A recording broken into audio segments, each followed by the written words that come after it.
And tama yung sinabi ni Atty. Vic Rodriguez Yung mga taong galit kay Pangulong Rodrigo Roa Duterte, ito yung nasagasaan ng giyera kontra droga. At ito rin yun, mga elitistang politiko na nasagasaan sa matinong pamamalakad ng isang Duterte. Sila yung mga nagutom noong panahon ni PRRD. Actually, hindi nagutom naapektuhan. Nagutom kasi hindi sila nakakabit pagdating sa pagkamkam ng mga ng pera ng gobyerno. Siyempre, nandiyan pa yung sindikato ng di ba? Naku, malaking issue rin yung malaking issue at katanungan din yung totoong nangyari sa kidnapping. Na hindi na yung laban bawi sila na tinanggal yung hepe ng anti-kidnapping group dahil daw may COMELEC ban. Bakit tinanggal din agad-agad yung hepe naman ng Presidential Security Group? Hindi ba sakop yun ng COMELEC ban? Baka bawiin din. Kung nakakaapat na palit na tayo ng press secretary, nakailang palit na ba tayo ng PSG commander? Diba? Ba't ganyan kayo kaligali? Alam nyo, try nyo yung presidente yung palitan. Baka umayos lahat. Diba, Siya naman ang palitan ninyo. Ang gulo. Nakakainis. Sarili mong PCO, sila yung communications arm, hindi mo pinagkakatiwalaan. Tapos sarili mong bantay, hindi mo pa rin pinagkakatiwalaan.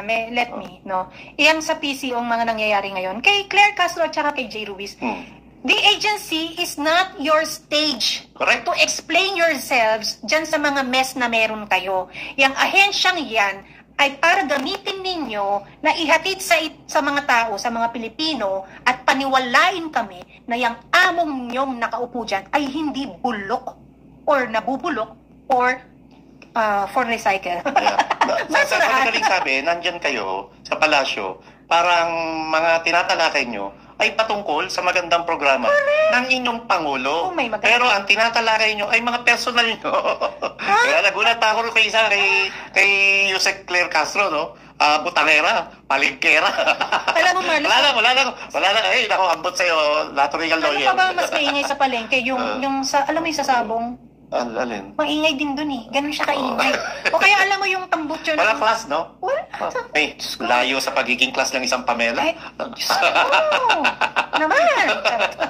Hindi, alam mo, nakakaawang tingnan na yung inayos natin at iniwan natin that we want to make sure na maging prestigyoso yung ahensya, Marlon. Dahil gusto natin ipantay ito sa posisyon ng isang presidente.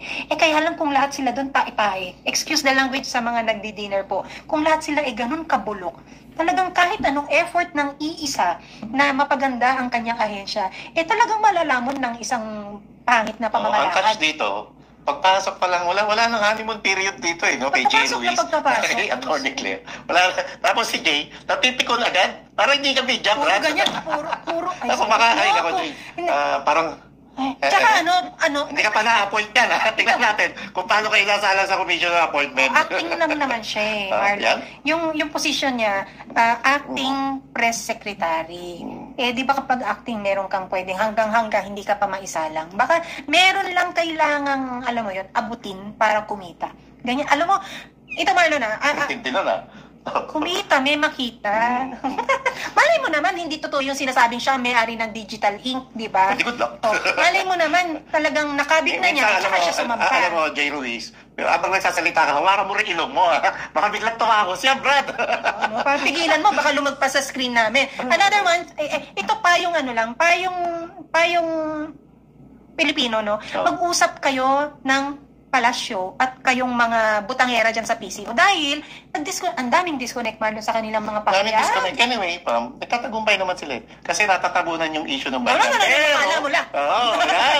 Hindi kayo magtatagumpay dahil ngayon pa lang, inaabangan na yung April 1 oral argument sa Supreme Court at higit na panabik ito, lalo't ipatatawag ang isang Congresswoman Estela Kimbo.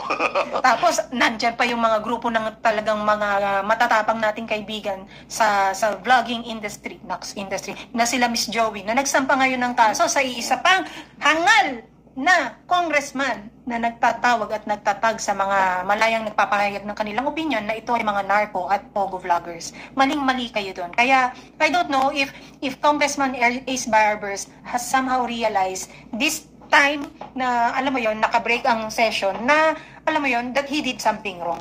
That he messed up. Sa akin yung mga maisog na vloggers, Ano na kaya balita kay Atty. Respicio, may Wala update po. na ba sa kanya, no? Na, kasi ang huling vlog ni PH Update ay yung huling video niya rin, no? Na May may mga mga pulis pulis sa kanyang bahay Oo. na inaaresto siya. And sana okay siya. And sana marami pang tumulong sa kanya. Suportahan natin ang isang attorney Respicio na nagpapakamaisog sa sarili niyang laban at nagsasabi lamang ng kanyang nalalaman bilang eksperto sa larangan ng information technology na minamasama ng Commission